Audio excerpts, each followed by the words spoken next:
Assalamualaikum warahmatullahi wabarakatuh. Halo semuanya, selamat pagi, siang, sore, atau malam. Perkenalkan, saya Zondullah Bejibat dengan NPM 206464505. Kali ini akan mempresentasikan laporan akhir di Binar Academy di kelas Product Management. Apa itu Binar Academy? Binar Academy adalah edutech yang didirikan tahun 2017 di Tangerang, yang merupakan salah satu pelopor startup edutech di Indonesia. Mereka fokus pada pengembangan keterampilan data digital melalui pembelajaran dipandu fasilitator berpengalaman. Sebagai bagian dari MSIB Kampus Merdeka Batch 6, Binar menawarkan kelas seperti Android, Full Stack Development, Front-end dan Back-end Development, UI UX, dan Product Management. Metode pembelajaran di Binar sendiri itu meliputi pertemuan sinkronus dengan hands-on materi, belajar mandiri dengan dan mengerjakan challenge, serta proyek akhir yaitu final project. Inilah metode pembelajaran di mana pertama kita mempunyai pertemuan sinkronus, kedua itu adalah mengerjakan challenge per chapter dan belajar mandiri melalui slide, yang terakhir itu adalah mengerjakan final project.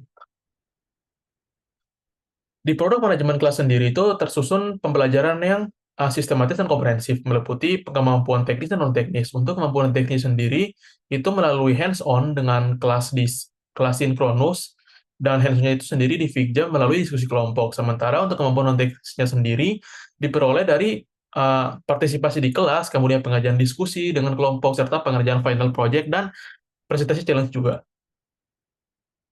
Next, untuk materi-materi dari product management sendiri, itu pertama kita punya product management 101, di mana benchmark analysis meliputi benchmarking dan analisis UI UX dan bisnis juga dari kompetitor dan mungkin produk dari yang kita propose. Kemudian di chapter 2 sendiri kita belajar cara membuat lean canvas, membuat flowchart, dan bisnis model dari produk yang akan kita propose.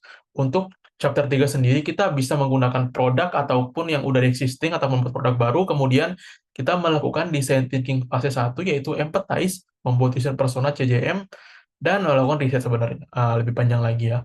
Untuk chapter 4 sendiri, kita masuk ke design thinking fase 2, di mana itu terdapat prototyping, membuat hi-fi, kemudian melakukan usability testing, melakukan riset solusi dengan HMW, How Might We, kemudian kanal analisis untuk menentukan fitur-fitur yang dibawa, serta MVP dan MVP Epic sebagai penjelasan dari fitur-fitur tersebut. Tidak lupa juga kita juga mengerjakan flowchart dan information architecture.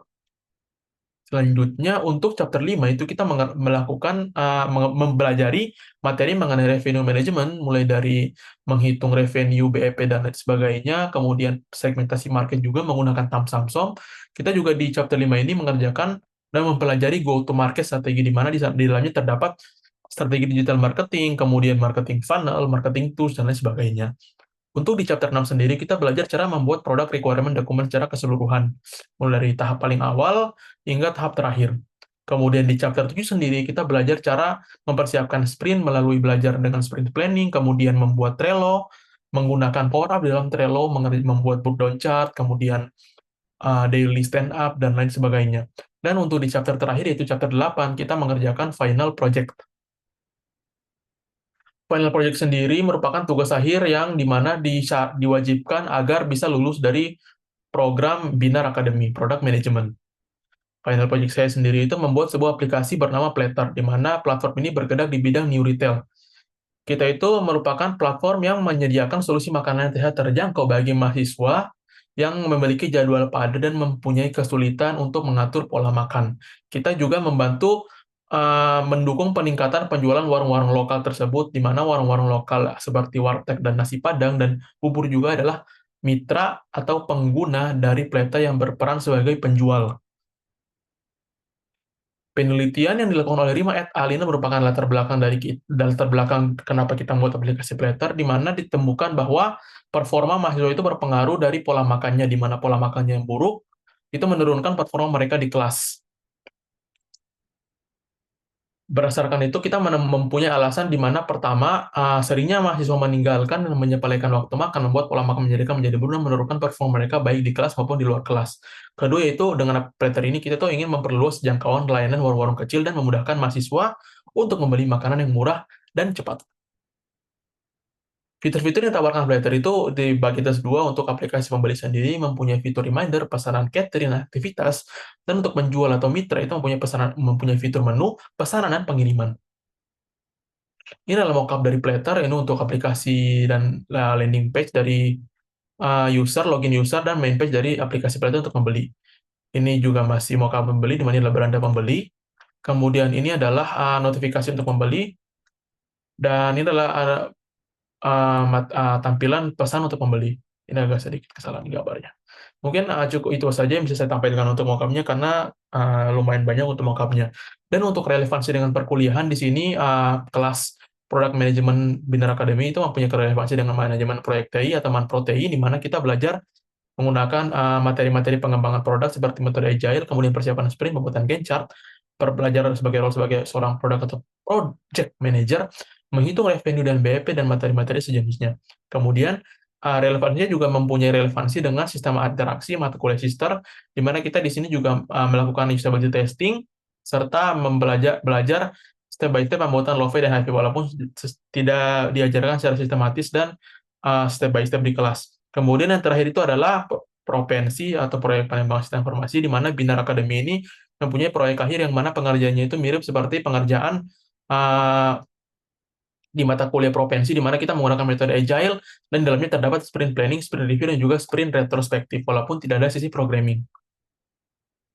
Kemudian pelajaran apa yang diperoleh dari mengikuti kelas Product Management Binar Academy? Pertama, saya mendapatkan materi mengenai product management di mana menjadi seorang product manager yang baik, kemudian membuat proposal dalam bentuk PRD, kemampuan usability testing, sprint planning, grooming, kemampuan pitching, kemudian sebenarnya yang lainnya itu seperti kemampuan dalam menghitung revenue, menghitung BEP, pembagian target market, pembuatan user personal, dan sebagainya.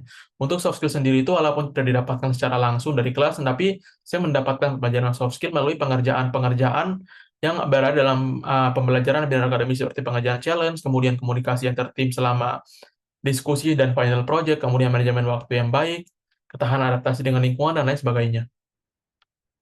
Next, untuk saran dari saya itu untuk mitranya itu tak berada di timeline, di mana timeline pengerjaan challenge mungkin bisa diperpanjang lagi karena biar memberikan waktu-waktu bagi para peserta untuk memperbaiki revisi ketika selesai presentasi, kemudian untuk fakultas itu mungkin feedbacknya bisa diberikan lebih berkala dan dia bisa secara real time dan on time biar lebih cepat agar mahasiswa bisa mengetahui status mereka masing-masing. Dan untuk peserta itu terakhir bahwa memastikan bahwa sesuai dengan minat mereka. Selain itu juga selalu untuk meningkatkan wawasan dengan keingintahuan akan ilmu-ilmu yang baru yang relevan. Baik, mungkin sekian dari presentasi saya. Terima kasih telah menonton video ini. Akhir kata, wassalamualaikum warahmatullahi wabarakatuh.